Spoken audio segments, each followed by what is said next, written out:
BJP Teliamura মণ্ডলের পণ্ডিত দীনদয়াল উপাধ্যায় প্রশিক্ষণ মহা অভিযান শুরু হলো শনিবার থেকে।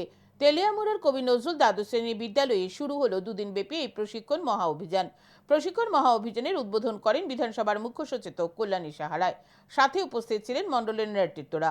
এক সাক্ষাৎকারে বিধায়িকা কল্যাণী সাহারায় জানান, এই ধরনের প্রশিক্ষণ শিবিরের মাধ্যমে কর্মীদের সাংগঠনিক দক্ষতা আরও বৃদ্ধি পাবে এবং আগামী দিনে দলকে শক্তিশালী করতে গুরুত্বপূর্ণ ভূমিকা পালন করবে। দুদিনব্যাপী এই শিবিরে বিভিন্ন বিষয়ে আলোচনা হবে বলেও জানান তিনি।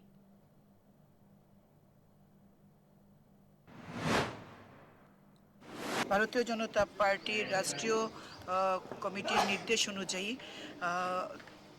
দীনদয়াল উপাধ্যায় প্রশিক্ষণ মহা অভিযান আজকে তেলিয়ামুড়া মণ্ডলে অনুষ্ঠিত হচ্ছে।